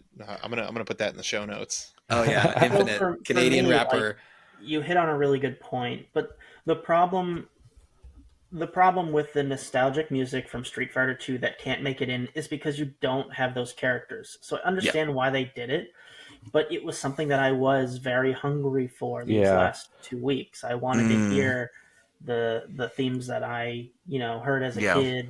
And and they also. I'm not saying the music's bad. I'm not saying that, but I was wanting for some of my nostalgia. Yeah, I like Ken's theme a lot, and it wasn't. I don't think it is in this game, right? No, it's like shared with like Alex and Ken. Yeah. Okay. So they actually share a theme in this game, and I don't know if they do that for any other characters, but I did know that those two characters specifically shared the same theme. Yeah, it happens for a couple other characters. Sean and Oro share a theme. So it's sort of like thematically, these characters will share soundtracks. Because Alex and Ken, they're both fight in New York. Yeah. And then Sean and Oro both fight at the docks. Sean because that's like where he works, I think. And is it stage themes or character themes? Really? Like, do you think they're more akin to stage themes? In Street Fighter 2, every character had their own stage, even if it was the same country, right? So E Honda and Ryu were both Japan, but they had separate stages, and those stages had the music. So if you played in versus mode and you picked a different stage, you would hear the music from that stage. Oh, so technically, right. It's stage music, but because they're associated with that character, as we say, and I think even today still, Ryu's theme has not changed. I think you'll still hear Ryu's theme in modern Street Fighter games, and I would imagine everybody else's, right? But they just got associated with them. In this game, it kind of breaks that. Ryu's theme is still in it, but it's not clicking with me memorably the way it did in Street Fighter 2. Yeah. As much as I enjoy the music and as much as I don't want to say anything negative about this game because its placement in your ranks means a lot to me, it's not as iconic as a soundtrack, but I enjoy it. I like the big brass sounds. Akuma's theme has like this really cool like woodwind sound to it. So it's a very enjoyable game to listen to. I wish I spoke Japanese because I love the character voices, even though I can't understand most of what they're saying. but and just the way the characters talk to each other. And I just learned this today. 12, one of my favorite characters, the ones he can go all Shang Tsung and like imitate a character with his super art, and he turns his weapon into blades. He turns invisible. Did you guys play solo mode with him, single player arcade? Did any of you try it? I did try one, yeah, but he's rough if you don't know what you're doing. Yeah, he's hard to play. Did you beat at least one and see how he says his victory quotes? Yes. Yeah. It's binary. Yeah. And one of his binary win quotes is LMAO if you actually plug the binary in. So it's wow. Isn't that fun? Hey, they worked at it. It's nice. Yeah. It's good. Oh, that's good. Love it. I'm not like too harsh on the music here. I think that they put a lot of effort into it, and they did a lot of different styles of music too. And I didn't want to just like come off as saying, "Oh, well, it's not Street Fighter 2 music." I'm not. Yeah, but you're not wrong. It's not Street Fighter 2. I like Elena's song though. Just saying, her theme's awesome. The beats are in your head. Yeah. That one sticks out to me the most. Yeah, some of them are really good. Like honestly, like they don't have like the iconic themes, but like some of the themes that they have are like really good. Yeah. I'm too busy focused on beating somebody up. I don't. I have to listen to it outside. God, it took me so long to get the specials right over these last 2 weeks. Like the double input into oh my God, into I like don't low know punch what or my whatever. problem was. Yeah, because I can throw Hadoukens no problem, but for some reason it took me forever to get that double quarter circle forward. Maybe you were having an issue going back to neutral. Yeah, maybe. Yeah, I was just trying to do it too fast. I finally feel like I kind of have it now. Like I can jump in the air, attack, and I can start the input, and by the time I land, I can finish it. So I feel like that's pretty good, right? Going from up and maybe like a kick or something to the quarter circle punches. Yeah, I know buffering's a big thing when you're a pro. Like you can actually start like queuing your moves like as you're like doing other moves if you're like really good at it. Well, I feel like you have to, otherwise your special gets blocked. Like you don't get to just do that from across the screen and not get blocked. That's something that I struggled with a lot because I played Smash mostly for my like semi-fighting game as a kid growing up, and there's not a lot of buffering.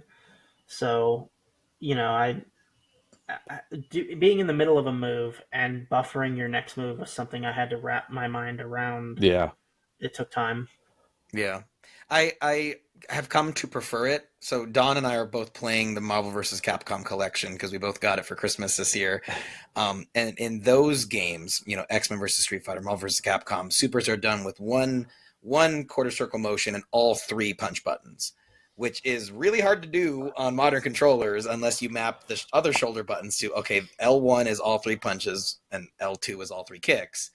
But something about having to reach over to the other side of the controller, I don't like it as much as the 2 quarter circle.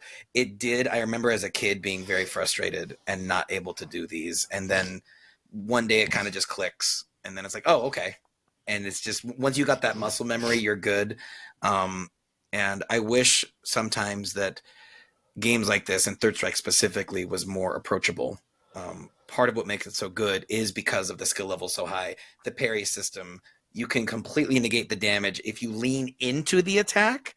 So risk reward. That's the definition. It's the definition of risk versus reward. But I think the gap between a high level Third Strike player and the average player is enormous. Yeah, it is. I know like the Mortal Kombat games, like the newer ones, they kind of like modernize the controls. So like instead of doing like a quarter circle for like a fireball, all you have to do is just press down, forward, and then like your punch button. Yeah. So they get rid of like the directional. And I feel like that's like way more approachable. I know like pros probably would disagree. Like you could still do that motion if you really wanted to, if you're used to it. It still works. But I just remember when I was playing like Mortal Kombat 9 and like I could just whip out fireballs like nothing because it's just down, forward, punch or whatever. Yeah. I don't know if Street Fighter will ever go that route, but I kind of wish they do, but we'll see. It's kind of hard to tell which I prefer now. Like I think if you had asked me before we started this podcast and playing other fighting games, I would have been like Smash Brothers all the way. Like what I enjoy about that game is that everybody that picks the game up can perform every move the character can do without having to figure out button inputs, which I think is nice for approachability. And even Marvel vs. Capcom, the collection that I bought for Switch, has by default the L1 button is mapped to just specials. So if you press forward L, back L, it does, or just standing L, it does different specials that you would have to execute and input for. I like that because you can combo with them in ways that would be harder to do if you're doing actual inputs. But at the same time, I kind of get the appeal of the buffering system, and the higher skill level. Like, I think Street Fighter Third Strike is a harder game than Marvel vs. Capcom 2 in a way, because there's 6 buttons. There's light, medium, heavy, punch, right? And they all do different things. But then Marvel vs. Capcom is just light and heavy, with medium punch being like if you light punch twice, for instance, right? But it makes the game a little bit easier because you don't have to think about a specific button input that you're trying to do with the heavy, with 6 buttons as opposed to 4, right? Yeah. I just kind of feel that skill difference. There's an interesting juxtaposition over this. Well, and they like the light, heavies, and mediums. Like, depending on if you press them back or forward, like some of them are different too. I've noticed in this game specifically. So that like each character has like a lot of buttons. Yeah. And Dawn, we played like a week ago, and then we played right before recording, and you got my palms sweaty because you picked up a lot of tricks. This game, the Third Strike series, has the little hop attack where if you press both medium punch, medium kick, your character will hop just off the air and do an attack that knocks somebody out of a crouching block. And it's a great, safe little approach to just kind of knock someone, out of their turtle shell, and then set up your combo. And then also, I really love how this series handles the EX attacks. This is something Mortal Kombat stole with Mortal Kombat 9. But at any time, you can burn your super meter partially and apply a boost to your regular special moves. So Ryu's Hadouken becomes his Red Hadouken, and it goes faster and it does more damage. Oro, his little psychic boogers, he reaches into his nose and pulls out an energy booger, and he flicks it at you. Well, if you use the EX one, now that's a homing attack. It's slower, but it will chase your opponent around the screen. So it's really fun to throw out the homing booger and then move in. There's so many layers to this game, and I think it just has this kind of je ne sais quoi, like, sweet spot that, like, yeah, Marvel vs. Capcom 2 might be an easier game because there's less inputs, but to me, that game becomes League of Legends levels of chaotic, where there's so much happening on the screen, I can't keep up with it. A high-level player, I don't stand a chance, because it feels like they're attacking me with a blizzard of projectile attacks from their assist character and their second character and their super, and I'm Strider, so I have the ability where now these weird gears are spinning around me and those are going up my butt. Like, I just can't keep up with Marvel vs. Capcom. It's but certainly this game, a feast for the eyes. Yeah. Yeah, but I would argue though this game is more of a feast for the eyes because I know what I'm watching. You know what I mean? It's like, it's the difference between a dance and like a rave. Marvel vs. Capcom 2 is a rave. Street Fighter Third Strike is a dance, and I prefer dancing. Yeah. I How's think that for a metaphor? Yeah, that's a good one. Excellent. I think part of my skill jump was because I spent a lot of this past couple of weeks playing Marvel vs. Capcom, and I didn't have that visual clutter. Yeah. Coming back to Street Fighter Third Strike for a couple nights. So yeah. So I think I wanted to ask you, so we're kind of getting toward time here. We've talked about this game for, I think, about an hour, but I wanted to ask you, as far as, this Street Fighter versus more modern ones, Jaymo, if you could, I know we have a 20-year or older limit, but if you could have picked another Street Fighter game that's more modern, would you have over Third Strike? It's funny because, like, Street Fighter 2, I've always thought was my favorite game. Period. And revisiting this game and talking to you guys about it, like, I think this is my favorite Street Fighter. I have played all of them, like literally all of them, because Street Fighter Anniversary Collection, where we played this, has Street Fighter 1. You can play the original Street Fighter, and it's so janky. Yeah. And they like 2 Did characters. you guys ever try it? It's just Ryu and Red Ryu, right? Yeah, I mean, Ken only shows up in talking about? 2-player. The first Yeah. the first Street Fighter game ever made was Street Fighter 2. but Right? that's a lot of people feel that way. But yeah, Ken was only in 2-player mode in the very original game. And it's wild how bad that game is compared to Street Fighter 2. Street Fighter 4 I really, really loved. Street Fighter 5 I never got into, and Street Fighter 6 I definitely recommend. So Street Fighter 6 I would say is the game for people who aren't fighting game players. It's so much more accessible. It teaches you more. It has this really lengthy campaign mode. It feels like a modern game. It's got online lobbies. It's got chat. It's got this. It's got that. It's got DLC. It's got fan events. Chat in a fighting game. In the You're lobbies. just asking for it. Yeah. Well, it's funny. I kind of missed that, though, because, I fell in love with Third Strike on the original Xbox on a Street Fighter Anniversary Collection. It was not the one that we played for this. It was the one on Xbox, and it was Street Fighter 1, a couple versions of Street Fighter 2, and all versions of Street Fighter 3. And, I would have a lot of fun just, laughing and goofing with people online. I'm kind of sad this era of, talking to a stranger by default is gone. I feel like the default is now it's off, and I kind of, I'll mute the person. Give me a mute button. But otherwise, let me get to know a stranger. I know that's optimistic, but a lot of my happy memories come from late nights of just playing whoever popped up on my random feed in Third Strike on the OG Xbox. Thinking back to the days of my little cousins getting grounded and yelling profanities into the Xbox Live microphones. I had a lot of that generation in my family. Yeah. I hate that. And on VR, I'm playing VR for the first time. That's even worse because, the VR headset tracks how tall you are because it knows where the floor is. It's scanning your 3D space. So all these little kids who are trolling me, they're like waist high and looking up at me and throwing F-bombs. And it's like, and I don't know how to mute them. I'm like, get away from me.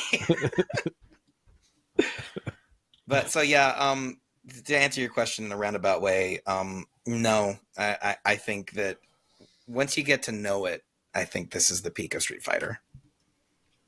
Fair Great. enough. You feeling good about the chances in the league? I feel like you get bonus points for not being an RPG, for being a game I could beat in 2 weeks. I know, right? I'll be honest. I was talking to my wife about this because, I was like, I'm nervous about this because it's not a game that you fall in love with in 2 weeks. It's a game you fall in love with over a course of months, and I can't expect you guys to wait. You know what I mean? So I don't expect this to stay on the top. But when it gets bumped down, just, know that you're wrong. And this game, one day you'll go back. One day, as old men will be listening to this after society collapses, be like, you know what? Jaymo was right. Third Strike. I love the answer. We're going to be sitting around a fireplace with our grandchildren. No, dude, we're all going to be burning our last bit of gasoline on a generator to play couch gaming because there's not going to be any online infrastructure anymore, and we're going to have the Street Fighter 3 Third Strike, and we're going to be like, this is what we're doing offline. You're on your dying You're bed. wrong. And from that foundation, society will build anew. Based around Street Fighter 3 Third Strike. When I was a kid, I saw this thing called the Daigo Parry. What's that, Grandpa? But okay, so you had to be there. But if I can just make one last pitch for this game's placement on your ranking, because it's not a perfect game, and playing it via the Anniversary Collection, playing in different ways, online functionality is not perfect. But the fact that you all knew the Daigo Parry moment, right? I think that has to be taken into historical significance. This game is up there. Oh, absolutely. I knew about the Daigo Parry for a long time. Yeah. Yeah, I did too. I just didn't know it was this game. Yeah. These judging mechanics are subjective in nature, but I think it's such a fun idea. I love your reformatting of the show. I'm really excited to see how it all shakes out. Yeah. I mean, I am too. I don't even know what's going to happen, so it's going to be great. Great idea, boys. 10 out of 10. All right. Well, thank you for joining us, Jaymo. Do you want to talk about the Switch-A-Roo one last time before you sign off? I would love to, yeah. So if you've enjoyed hearing me blabber, or if you like old games, my friend Mike and I, we host the Old Switch-A-Roo podcast, Switch-A-R-O-O.com is where you can find links to our Spotify, our Discord. We are trying to play through every Nintendo Switch online game. There's over 250 of them. But one of the nicest things about it is that, all the games, well, almost all the games we're covering are included in Nintendo Switch Online service. And it's not like Hulu where games disappear after a month. Once it's on there, it's on there. So, one of the things I like about the podcast, play along with us. Before you listen to our episode, fire up the game, give it a try. And if you want to flap your gums with us, we'd love you to come be a guest and talk about that weird, obscure game that you don't think anybody loved. I'll try it. I'll talk about it with you. And we're excited for season 3. We're in a hiatus right now, building up our backlog. And we're gonna hopefully have some cable clubbers on in the future. I'm excited for that. And I definitely hope you guys have me back. This has been so much fun, and really, not to get all sappy, but special for me. I think one of the nicest things about your podcast and this huge Let's Rank All Retro Games is that you're going to let people come in and share a little slice of their life with you guys. And I've never had anyone to talk to about Third Strike this much. I've tried and they usually walk away. So thank you guys for humoring me. You've been absolutely wonderful. Well, I'm going to keep training, and I demand a rematch. Oh, so. Anytime for any of you guys. Yeah, I'll have to play some more. I've been pretty busy because of the holidays, but I had fun learning. I only played, I shouldn't say only, but I almost exclusively played Ken because I wanted to get somewhere decent with somebody before moving on. But I feel like I understand some of his basic stuff, so I had fun. And Third Strike Ken is a lot of people's favorite Ken, so I think if you keep working at it, I think your time will be well spent. Absolutely. All right, so we're going to say bye to Jaymo, and then we're going to take a little break, and when we get back, we're going to get into our review of Street Fighter Third Strike. Oh, man, I have to wait until the episode comes out to hear what you guys play. I'm excited. But luckily, you won't have to wait long. Yeah. What a hook. Bye, guys. Thanks for having me. Pleasure to have you. Thanks for coming. This is a stupid dope mix.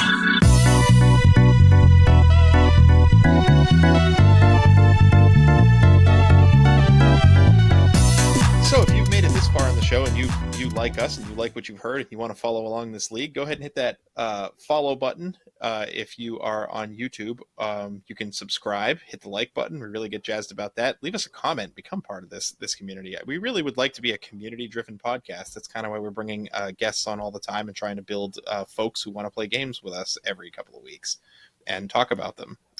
So you can do that by thinking about joining our Discord. Which is kind of the real Cable Club Central, where you can answer questions of the week, you can pitch questions of the week, you can offer game commentary for us to read during the show. We haven't really done so up until now because we don't tend to get very much yet, but go ahead and jump in. I mean, really our motto is great games, genuine friends, so that's really what we're kind of looking for. And you could alternatively email us at thecableclubpodcast@gmail.com, or you could follow us on Facebook for updates as well. All right, ready to get into our review, fellas? Let's do it. All right. Ready. So I started out this week, and I did a similar thing to Steve, where I was like, okay, new fighting game. I don't know anything about it. It's not like Street Fighter 2, where it's got all the same characters. It's got some characters I know. So let me stick to what I know. So I kind of built upon my foundation of what I did with Ryu in Street Fighter 2 to play Third Strike at a reasonable level and kind of sort of keep up with Jaymo. He really did hose me the first time we played, and he beat me pretty badly this time, but not as badly. Yeah. I mean, I usually play Ken in most games, but I don't know. It's just like he wasn't really clicking with me, I guess. So I just, after that, I just kind of played who I felt played good. I really liked Dudley. He was a lot of fun. Hugo was pretty fun too, even though he's kind of slow, but he's just kind of like a joke character in a sense, just with all the animations and stuff that he does, and he's like that wrestler type, jumping off the turnbuckle and whatnot. And is that one slap he does? I remember. Yeah, when we were landing the slap, we would all chuckle. And then we had that mirror match with Hugo. I think that was the most fun that I had when we were playing. He's just a fun character. I don't know. It's just this game is just in my opinion, for the time that it came out, it's just damn near perfect with the pixel art. The game is gorgeous, And the amount of detail that they put into every single character is just like staggering. Like you don't even see that in like most games today that like still do pixel art. Like they went like ham on this game when it comes to animations. I will say that we covered Street Fighter 2 last year. Playing this, even though I play Ken and Bison in Street Fighter 2, and they didn't have Bison in this game, I think I still had more fun playing this one. So I know a lot of Street Fighter 2 fans, and I'm not like, I'm not anybody when it comes to fighting games, but I did have more fun with this one than 2. So that says a lot because, it didn't have half of my roster. Yeah. I know we only played for 2 weeks, but it did feel like a continuation of when we played Street Fighter 2. I'm so glad we played Street Fighter 2 last year and then this one, because it did kind of feel like I built a foundation and then kind of, have a little micro fighting game journey. Right. And then you got to see the improvements too, like going from Street Fighter 2 to Street Fighter 3. Like I'm sure it would have been fine if we went Street Fighter 3 to Street Fighter 2, but it's just it makes it all the better that we went from 2 to 3 rather than downgrading. And I think that, for me, the music is probably a little bit of a knock against it, especially up against the iconic soundtrack that we recognize from 2. But I kind of understand why they did it. I think one of the things you miss out on playing it both on console and on the Street Fighter collection through your headset, right, is that I can imagine for a lot of these songs, they got that bass thumping through that arcade speaker, right? And it was probably loud. You'd walk by that thing and you'd hear this music and you're like, oh, what's that? It was right around that era that I feel like hip hop was really breaking into at least my neck of the woods. So Yeah. it would have As we drawn your walk by. attention. Yeah. Hadouken! And I think it has a vibe, and the vibe's a little different from Street Fighter 2, even if it's not my cup of tea. Yeah, I think instead of like 100% culturally, like sound wise, they were going for more of a modern like sensibility style, and trying to get more young kids interested, hitting other um, demographics. I think that was one of their big choices for it, and they did more like a remix style on traditional music styles too. Mm-hmm. Right. So I think that they were kind of doing it on purpose as well, trying to hit different demographics, trying to grab attention for young people in an arcade full of stimulation. Right. And it really, honestly, it didn't hurt it at all because, like, to this day, it's still one of the best Street Fighters out there. And Street Fighter 6 actually did something similar, where like a lot of the characters, reoccurring characters, have different themes. Like Ken's theme's different, Ryu's theme's different, so on and so forth. So like, just because like it might not have like the iconic music, doesn't mean the game in any way, shape, or form, will be bad. But I kind of wish, like what Jaymo was saying, if they do like a remake of this game, if I don't know if they ever will, but like it would be cool if like they added like some of like the old characters and maybe like have like a toggle for like different songs. So like maybe you could have like Ken's original theme or whatnot. I think that would be really cool. Just like give you the option to select whose song. Yeah, Yeah, that'd I be think that would be interesting. pretty cool. I think I'm not trying to take too many knocks at it because I'm not really a fighting game fan, but a knock that I would have, and I don't know if this is a collection problem, because like the 30th anniversary collection has like a weird mode select issue where like you select the mode and then you pick the game and you just play through that mode, right? So as far as the actual game goes on that arcade setting, because I think it is supposed to be just like the arcade, there's not really much you can do. Like you can play one player and then it's a set of stages. I guess it's nice that you get to pick between two fighters every stage instead of it just throwing a random fighter at you. But I don't feel like there's all that much to do by yourself. But it's a fighting game. Yeah, it's meant for the arcade. It's meant to play with somebody. Yeah, and pacing wise, I like that it's more than 8 rounds. I think it's 10 rounds, which I think 10. felt good. I think 8 rounds is a little short because in the older fighting games, you're always going to have a last boss, right? So, and in fact, I think in Street Fighter 2, the last 2 rounds were always Zagat and Bison. I think so. Yeah.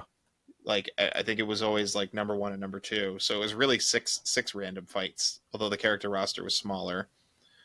Um, but yeah, I think just in general, there's not that much to do. But pacing wise, it didn't have the Mortal Kombat 3, or I'd say even the Street Fighter 2 issue, where I didn't feel like I was getting bodied that bad for the first few rounds, and I could learn some things, even if I picked a character that I had never played. I Right. don't know if you guys felt that too, but I feel like the first 3 rounds before the car round, before like the car bonus game, they give you some space Yeah. essentially to figure things out. Yeah, well, it definitely wasn't as difficult as those other games were in their single player mode. And Mortal Kombat Like 3 was just horrendous. They dove on you like a pit bull. Like, Yeah. That was just like unforgivable. Like what they did with that. It's like they literally just ported it to the home system, and that was that. They didn't go in there and like edit the AI or anything. There's no way that they did.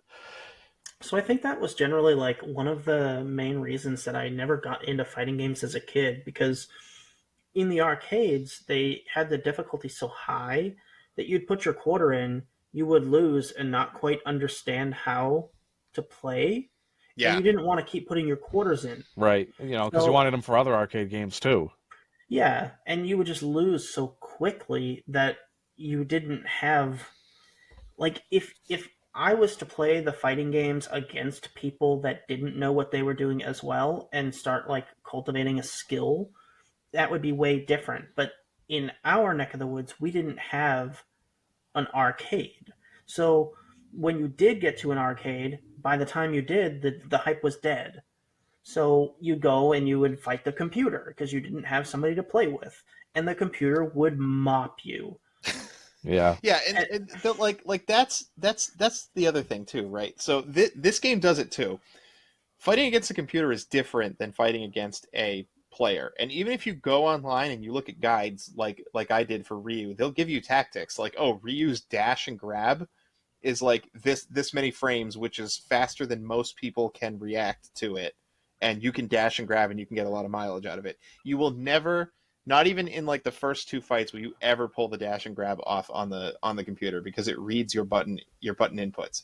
And in fact, Justin Wong has a whole host of videos out there where he'll like go to an actual fighting game tournament and he'll be like, beat Shao Kahn from Mortal Kombat 3 and I'll give you $100. And he'll go through like 25 people before somebody can finally down Shao Kahn. Like, so that's the level of cheap, right? Because he goes to where the tournament is, people who played this game and know what's coming, and they still can't beat it. Like, Yeah. it's Mind you, just and these are pros games too. are, yeah. A lot of them. These fighting games, I never like. I'm the wrong age to have gone into arcades that were totally populated full of people rounding up to play these fighting games, first of all. But second of all, the experience that I have, because I did go to arcades as a kid and put quarters in them, I don't understand how anybody ever built skill on those games when they weren't available for console. Like, Yeah. just because the computer washes you so bad, like you don't get to learn anything. Like, Or just the amount of quarters you would need too. I just can't even fathom that to like actually yeah, get like, almost $3 billion in quarters. yeah, I like mean, you had no internet to tell you what the button inputs were either, right? Like you didn't Yeah, a have. lot of times they would show a screen on like the demo of the game as you're walking by, and who brings a pencil and paper to an arcade like to write down the moves? Well, people that played fighting games professionally, I guess, but you'd have to get the Yeah, Brady well, guide or whatever that had the moves on it or the something. point that I was trying to get to is that like I don't have nostalgia for this type of game because of my circumstance. However, I think this game kind of transcends it. so what I love about this is that we tend to play them together. And Steve and I bonded a ton over Smash Brothers. And Steve and I bonded with other people, and you, Dan, too, over Smash Brothers. We would not have the high opinion of Smash Brothers that we have today if we didn't have the community around us playing it along with us at the time we did, I think. Yeah, no, And I I think that agree. game was so addicting because we played it against each other. And I think we could have done that same thing with any fighting game at all. Just for us, for our group, it happened to be Smash Brothers. Right. Like But like, if it was Street Fighter 3, for example, we'd have like the companionship and the nostalgia for Street Fighter 3 if that's what we wanted to play instead of Smash Brothers. And Street Fighter 3, as all fighting games really are, is rewarding of that. Like, you can play it again and again and again and again, and you're not going to have the same interaction, multiple times, right? Like, there's how many characters? There's what, like 10 per row, 3 rows? Maybe there's It's like 10, 20 12, maybe. and 10. There's like 32 characters or something like that. I don't know. There's a lot of Yeah. characters. But, like, they all play differently. It would take you forever to learn how to play all of those characters. Your friend might be trying to experiment with other characters. You'll see matchups you never saw before. You'll play against maybe 2 or 3 different friends, and they'll have different ways of playing each character. Each character has different special moves that you get to they all have pick, 3. right? Or different ultimates. So you have other things to consider. Like, this game really has got, the package in terms of depth, I think. Yeah. That was something I noticed a lot over Street Fighter 2. I kind of wonder like what the first iteration of Street Fighter 3 was. You know what I mean? Like I kind of wonder if like each character had like multiple like special like move or like the hyper moves or whatever. I wonder if they actually had the option to like pick those or if that was like a later iteration. Cuz like I don't know. Yeah, I'm not sure. because like Jaymo was saying like this game wasn't received well when it first came out. Like the base Well, game. the first Street Fighter 3, which didn't have any of the old characters in it. They scrapped everybody and they put a new. I think it's actually called Street Fighter 3: The New Generation. Yeah. Did it not have Ryu at all? It just had all just new characters. That's So crazy. So Alex. So funny Easter egg in this game. Alex's rival battle is against Ryu, and that's because Alex is the protagonist of Street Fighter 3: A New Generation. He's that game's Ryu. So they kind of sideline him back, and they push Ryu back into the front in this game. wow. And the only quote unquote Shoto that they had was probably Sean, huh? Oh, I don't know. I didn't actually boot it up this week. Did you guys? I mean, No, I we have know the I collection, didn't. but But like a Shoto is like a staple of the series. So like it's kind of wild that like they didn't like really have one, a dedicated one. I mean, I guess you could. I don't even know if Sean was even in it. Like to be honest with you. well, Jaymo mentioned something about Sean's progression as a character from Street Yeah. Fighter So he 3: was in it, A New Generation. Yeah. but he was So I think he but was. he was like a Shoto in training. So like he didn't like Jamo was saying, he didn't have like a Hadouken unless he used like a special meter, which that's crazy.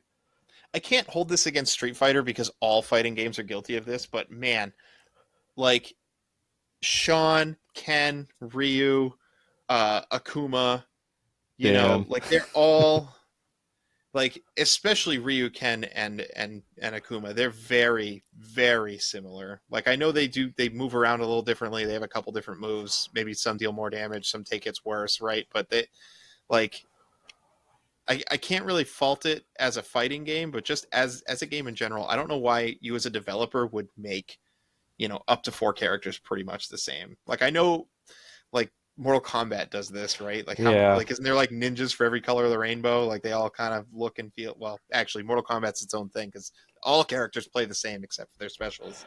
Well, I So, mean, but look at Smash Brothers, for example. You have like Link, Toon Link, and Young Link, and they all it's are. not cool. I don't like it. I'm just saying it's a thing. I think what they were going for, I mean, this is my take, is because Shoto is like a very, very popular move set. I think the idea around it is like Ken, for example, is like a more aggressive Ryu. So basically, if you want to kind of have that same move set but be more aggressive, you can. Or if you want to be more defensive with that move set, you can with Ryu. And then I think with like Akuma, it's a mix of both, but like he's kind of like a glass cannon where he has like less health, but that just deals more damage than the both of them. So I mean, that's my take. I don't know if that's what they were going for, but I think it's just like same move set but different play styles. But they don't do it with other characters though. Like, it's not like you have Zangief 1, 2, and 3. No, like, you they're don't. all you just get Zangief. Like, I just think it's just an iconic move set. That's just the only reason I think. yeah. Well, they're And- also paying homage to the first game of having Ryu and Ken, right? So Okay, but it could have stopped there. Yeah. it doesn't hurt it. No, well, it doesn't hurt it in the I think in the ring of fighting games because they all do it. But I think as a game in general, it's something I dislike about fighting games. Yeah, I can Okay. see it. I personally don't even mind Tekken. it if they do it right. I don't mind it, but like again, You have to do it right. Well, what does Tekken do? Well, Tekken has the whole Mishima line, right? So they definitely are less similar than the likes of Ryu and Ken and Scorpion and Sub-Zero, but like, they have Heihachi Mishima, they have Kayusa, I think it was. Kazuya, and they have Jin. And they all play relatively similar. I think less similar than some of the other examples, but that's kind of what I'm talking about. Like, if you're going to build a roster, like why aren't they all different? Like, I don't know. One of those things. It seems like it comes with the territory. You get your one line of characters that kind of have the same moveset in a fighting game. Yeah, I mean, I guess if we're doing it out loud, that's my X Factor choice specs thing. Is just like, that's one thing about fighting games, because we're rating all games together, right? That's one thing about fighting games that really bothers me. Yeah. But Yeah, no, I can see that point.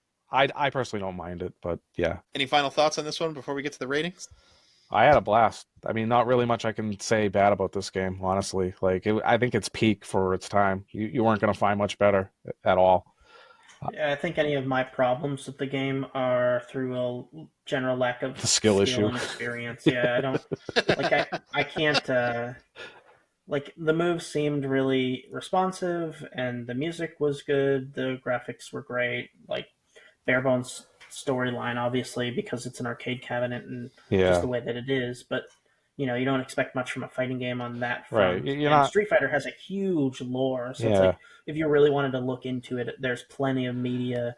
Like, you're not going to be too short of lore on Street Fighter, right? In general, and generally, if you're playing a fighting game, you're not looking for the story anyways. It's just like a nice bonus if it does have it. I'm not trying to knock it. It's par for the course. Right. It's standard fighting game fare. So, no, I had a good time. I think this is probably the most fun that I've had with a fighting game, like a traditional fighting game, in a long time. Fair Agreed. enough. All right, you guys ready to rate this thing? Let's do it.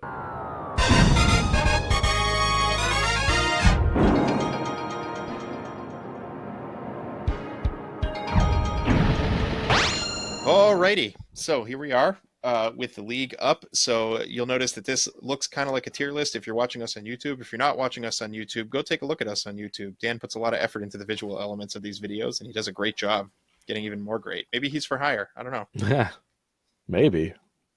Contact him in our Gmail to see what his pricing is. So how this differs from a tier list is that we're sorting these games into leagues, because not every game is created equal. There are just some masterpiece games that are always going to wheel to the top of a tier list no matter what you do, and it would be a very boring league if we judged it that way. So we're going to have cups in the style of Pokemon Stadium, starting with Apricorn, moving up to Pokeball, Great Ball, Ultra Ball, and Master Ball, for those different, leagues of games, so to speak, and we'll have winners in each category when the year is over. So we're going to play 25 games. That means there's going to be 5 games in each league, and we have played so far 6. So that means that Street Fighter Third Strike has to either enter the league in Pokeball tier or enter at Apricorn tier, and then something will have to move up. Oh boy. Who wants to start us off on this? So it begins. So I'm eyeing 3 games that I could potentially go up in Pokeball right now. Well, really 2. I mean, the third game I'm thinking about is kind of just like I want it to be, but I know it's just not as good. Unfortunately, as for Street Fighter, for me, it would have to go into Apricorn for now. It won't stay there, but it would be a toss-up for Paper Mario or Pokemon Gold and Silver for Pokeball. And I'm thinking Paper Mario probably edges it out. Well, you can't vote for your own game. You can't vote for Gold and Silver. It's against the rules. Okay, so I'm doing Paper Mario then. What's your second pick? I feel like we did really good during our anniversary of picking 2. What do you mean? And finding the overlap. Like, basically every time we had to move something, we picked 2, and we kind of found the overlap between the 3 of us. I mean, if I'm not picking my own game, it would be Legend of Dragoon, and that's probably a biased pick or a nostalgic pick. But I had lots of fun playing it on the podcast, and I absolutely loved that game as a kid. So, but I know objectively, it's not as good of a game as Paper Mario, and I understand that. But Okay. those are the ones that I would pick to bump up, and then I would keep Street Fighter 3 and Apricorn for now. Well, for me, I cannot pick my own game, but I would have to say if I had to pick two from this list, it's definitely Paper Mario and probably Oracle of Ages. Really? So for me, I'm not the fighting game. So we keep saying we're not fighting game people, but we said that Smash Brothers was our game of the year last year, and that is its own thing. It's not like exactly a 1v1 fighter the way that these other titles are. But I think the reasons we like it are the same reasons that somebody could like Street Fighter 3. So if I look at that from an execution standpoint, Street Fighter 3 executes the whole damn thing pretty near perfect, right? Like I don't see any inherent problems. And I just want to mention that when I was, because again, going back to Marvel versus Capcom, I was looking up guides on both these games these past couple weeks, in my spare time to try to find ways to play other characters. And what I was met with Marvel versus Capcom is like a myriad of glitches you can do to essentially, win fights. Oh yeah. And I know I'm sure they exist in Third Strike, but it's not as easy to find them. Like it's not the first thing you see when you pull up a guide on a character. Is like, oh yeah, here's this cheap chain grab you can just win entire matches with. Like you don't get that kind of stuff right off the bat, or at least not that I found, right? So that tells me the execution is really well crafted, and it's the mark of a really good game, I think. So long story short, one of my votes to move up to Pokeball is Street Fighter 3. And then I think my other vote would actually be for man, it's really tough because I want to say Donkey Kong Country 2 or Zelda Oracle of Ages. Actually, I think I'm gonna change my Zelda pick. For me, I think Paper Mario is my number one to move up, but I think I'm actually gonna move on to Street Fighter 3. Okay. Well, to make this, yeah, I think Oracle of Ages for me, it was the first Zelda game I ever beat. Yeah. But so I think for that, it's always going to have to create a memory, and I think I'm going to be a little bit biased here. So I think Oracle of Ages is probably my second pick to move up. So we have 2 votes for Street Fighter 3 and 2 votes for Paper Mario, but it sounds like Paper Mario is both your guys' number one. Yeah, for me it is. Okay. So Steve, so just so I don't sound like I'm moving my own game up here, it sounds like you would move Paper Mario up over Street Fighter Third Strike, Steve, and Dan, you would move Paper Mario up over Legend of Dragoon. Yeah, I would. Okay. I understand. It's just the straight up better game. Honestly, I mean, like trying to look at it subjectively, or whatever the word is, I honestly am like tied for first place between Donkey Kong Country 2 and Paper Mario. Not being able to pick my game, it's Paper Mario, and Third Strike surprised me. So it's technically my third place pick right now.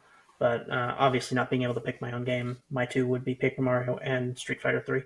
Yeah, and I mean, Paper Mario is my favorite game ever. I could find a reason to pick it over Oracle of Ages also, but them's the rules, boys. All right, so that is where we stand. So this is the current league. You'll see it up on our website if you forget, or tell a friend. But for now, we're going to set aside Street Fighter Third Strike, or maybe we won't. Maybe I'll still be playing it in Discord. So if you've got an itch, come over there and throw hands. Yeah, if you got a set of hands, throw them. What'd you say, Dan? Roll up? Yeah. Roll up last episode? Yeah. Come pull up. I'm ready. Yeah, pull up on our Discord, and we'll see what you got. Yeah. We'll throw Jaymo at you. It's like He's a that savage. prank phone call meme where the dude calls Domino's and Papa John's on speakerphone with two different phones, sets them next to each other. They start fighting over the phone. Our next game is also in the arcade, and it was submitted by Brad from the Arcadiology podcast, or you might know him better as Mythical over in our Discord. So it is a game that was released in 1993. It is a no-nonsense side-scrolling platformer in an arcade, which I think is kind of a rare breed, wouldn't you say? Yeah. Like, I'm thinking like Ghosts and Goblins would be like the other one that would be like an arcade side scroller. This game is called JJ Squawkers. I'm sorry, it was released in 1992 for the arcade. Interesting. Never heard of it. Same. Nope, it's a nice hipster pick, and I'm looking forward to it. I've been looking at some screenshots, and I think it's going to be fun. So, find a way to play JJ Squawkers. My understanding is you can play it right in a browser pretty easily. I did a little bit of research. Or you could find another way to play it. But play along with us for the next couple weeks, and tune into our episode on it, where we are going to host Brad, and he's going to tell us why this game should win the league. Awesome. Looking forward to it. But for now, guys, game over. Game over. Game over.